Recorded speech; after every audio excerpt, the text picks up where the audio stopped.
Hear the wind crying out its prayer. Why are we so ashamed to be alive? Break the chains and our freedom's ours to take.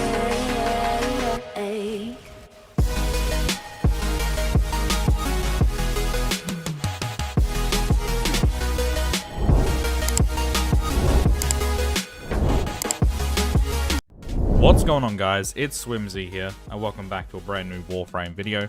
Now in this video we're going to be looking at the pretty decent Incarnon Vasto. Now the Vasto doesn't get a lot of love, but it does have a prime variant, and the choices with the Incarnon Genesis are actually cracked. Later on in the video I'm going to show you a build, and I'm also going to show you some real gameplay in a standard mission, so stay tuned for that. If you did enjoy this, please make sure to like, share and subscribe, as everything helps me out. And I'm trying to hit 500 subscribers before the end of the year, so if you would like to, please help me out. Your subscription and your support is always welcome. Let me know anything I can improve on, anything that you guys want to see, and let's get into the build. So this is the Incarnon Vasto Prime. Now, I have a primary weapon, but don't worry about that. That is just for one of the choices. But this weapon is pretty decent. There is an AC Vasto and a standard Vasto. A lot of people have the AC Vasto Prime, but you actually need the standard singular Vasto Prime for this Incarnon Genesis, and you can either put it on the standard Vasto or the primed variant. I'm going to be putting it on the primed for today because it has better stats overall, and this is the build. Now, I have two setups for you. I have an endgame setup with a Riven, and then I also have a standard setup. The first endgame setup build I'm going to show you, I will show first, but I will actually test it last, just so there's no confusion, and you can see the base stats of the standard build and the endgame setup in action.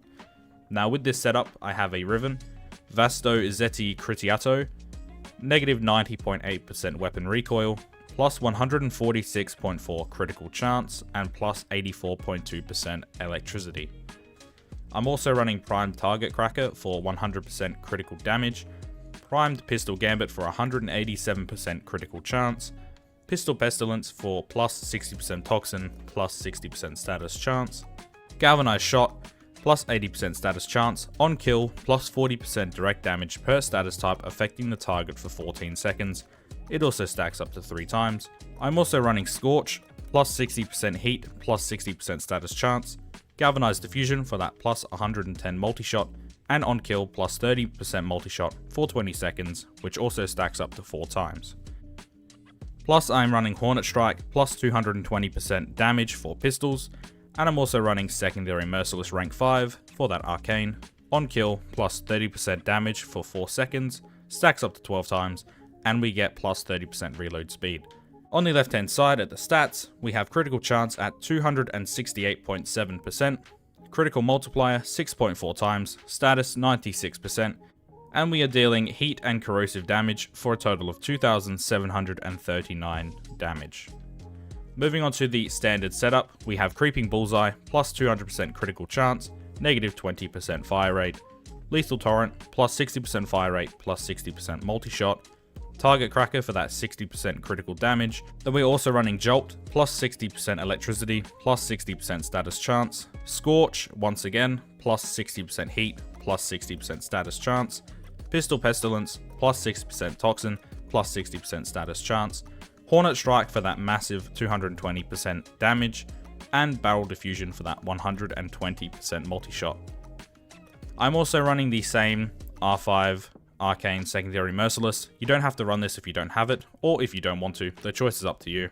Over on the left hand side, the stats, critical chance 186%, critical multiplier 5.1 times, status 89.6%, dealing heat and corrosive for 3,361 damage. With that out of the way, let's move on to Cavallero. Alright, we are at Cavallero in the Zariman, and he evolved every one of your Incarnon weapons. Let's go down to the Vasto. Now, this Vasto Prime build has 4 Former on it, so it is a pretty Former heavy build, but I would highly recommend this weapon. It's got a pretty unique Incarnon Genesis, but it still packs a ton of damage and potential. Now, as always with the first evolution, play a solo mission with this weapon equipped, and you will gain the Incarnon form. Second evolution, if you get 100 kills with the Incarnon form, you unlock these two choices. Lone Gun increases damage by 24, with no primary weapon equipped, increases damage by 40, and increases magazine capacity by 14. Or Death Trap Trigger increases damage by 24, on equip from primary, increases critical chance by 30%, and increases critical damage multiplier by 0.8 times for 3 seconds. I'm running Death Trap Trigger, that is why I also have a primary weapon, just so I get that bonus effect when I switch between weapons. Moving on to Evolution 3, you have 3 choices. Extended Volley increases magazine capacity by 6, Marksman's Hand, negative 50% weapon recoil, or Awakened Readiness, plus 20% magazine reloaded per second when holstered. I'm going with Extended Volley because this weapon's magazine capacity doesn't have a lot in it, so the more you have, the more damage you will deal. Either one of these are pretty good options, but I'm going with Extended Volley. Finally, Evolution 4, you have 3 choices once again. Commodore's Fortune increases critical chance by 18%, Survivor's Edge increases critical chance and status chance by 10, or Reaper's Plenty on headshot plus 100% ammo efficiency for 2 seconds. Now, Reaper's Plenty might sound like a good alternative, but it is not going to give you that damage boost that this weapon really needs. You can go with Commodore's Fortune, but since I have a really good Riven, I decided to go with Survivor's Edge to mix it up a little bit. Now let's see how this weapon does in the Simulacrum. Alright, so we are in the Simulacrum, and I'm going to be using Mirage today for these tests. Now keep in mind, I do have a primary weapon, but I'm not going to use it. I do have a ton of Incarnon videos on my channel. If you would like to go see a playlist, I'll leave it down in the description below. But this is the build that we are going to run first, and it's a standard build. What can I say? It does the job. Obviously, if you don't want to use Secondary Merciless, you don't have to. But either way, this build is pretty decent, and we're going to mix it up today. I've got 20 Corrupted Heavy Gunners, Steel Path modifier of course, with the level 165 enemies. And I'm going to show you how this weapon actually works. Now obviously, when you come up to these enemies, the more headshots you get, the more that Incarnon bar fills up. But with Death Trap Trigger, if you actually switch between your primary weapon, as you can see I get an increase of that critical chance and critical damage. So that is what you want to be doing with this weapon.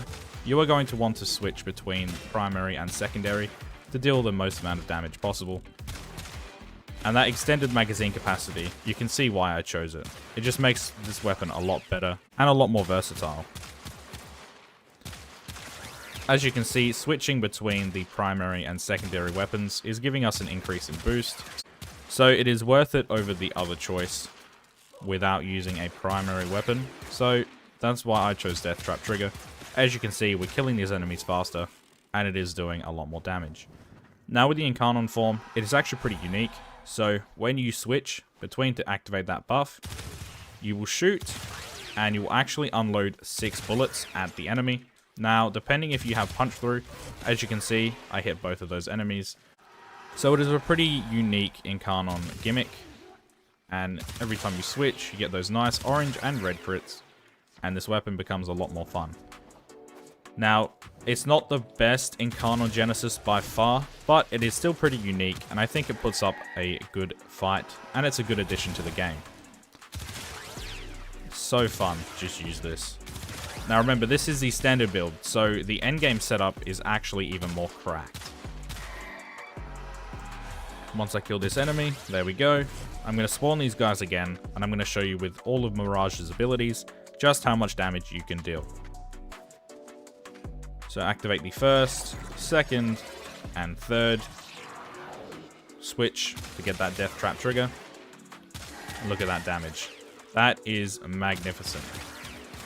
I could never have expected the Vasto Prime to deal this much damage. Like, look at that. One shot. That's crazy. Moving on to the Incarnon form, we switch for that buff. Look at that. It's literally just completely destroying them. This weapon just doesn't become fair anymore. Obviously, that Incarnon Genesis, you need to get a lot more headshots, and you only get 24 bullets in the magazine. But once you get them, you're able to blow past any enemies in your sight. Alright, now I'm going to move on to the build you've all been waiting for. This is the endgame setup. And when I mean endgame, I literally mean endgame. This weapon with this ribbon is actually amazing. The negative weapon recoil actually helped this weapon a lot, but the critical chance and electricity allows me to deal heat and corrosive, so we get a lot more damage. Let me just spawn these guys again. Here we go. Now, as always, headshots build that Incarnon form. Activate Death Trap trigger. Look at that. Straight red crits. That is so beautiful to see. And that slash damage is also very powerful. Look at that.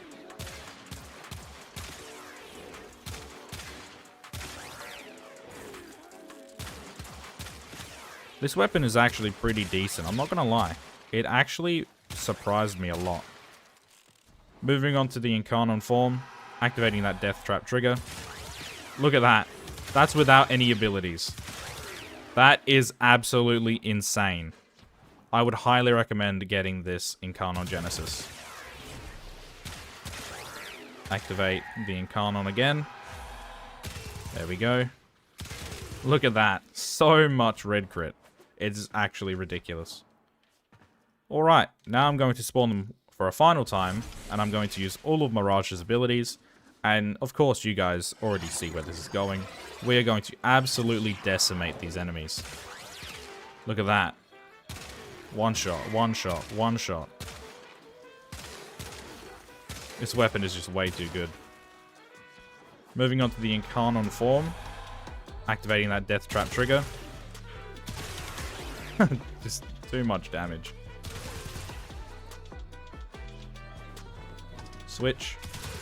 Look at that. Literally only need to get one headshot. That is actually insane. Alrighty guys, well, I'm actually going to show you this weapon in action in a Steel Path survival. So, I'll see you guys there. We are on Mott Void Survival. Level 140 to 145 enemies. And, of course, this weapon is going to slap. There is no doubt that this weapon isn't good enough. It's a single target weapon, it does suck, but you know what? The damage you can get to deal, like look at that, is actually such a fun weapon to use. It's actually insane.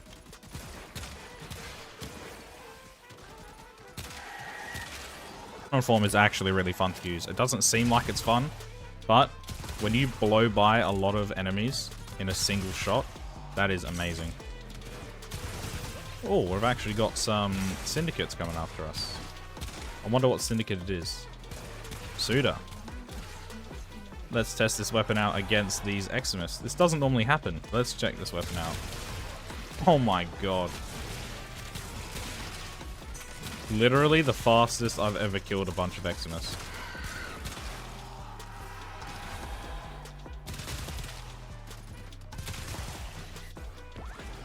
Now obviously it does get a little bit annoying switching between primary and secondary weapons. I can 100% agree.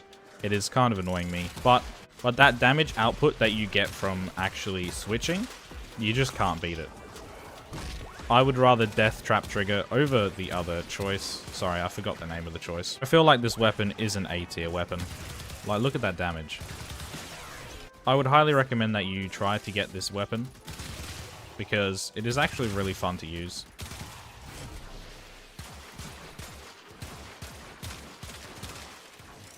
Obviously, it's not going to be better than the Latron, the Mitre, the Boar. It's nowhere near that sort of caliber. But if you factor in all of the abilities, they just synergize really well with each other. Anyway, guys, that has been the video. I hope you all have enjoyed. If you did, please consider liking, sharing, and subscribing, as I'm trying to hit 500 subscribers before the end of the year. So please, if you could, your support would truly mean the world to me. Please let me know your thoughts on this Incarnon Vasto. Would you end up using it? What do you think of the build? Let me know down below. That being said, thank you all so much for watching. It's been Swim, guys. Later.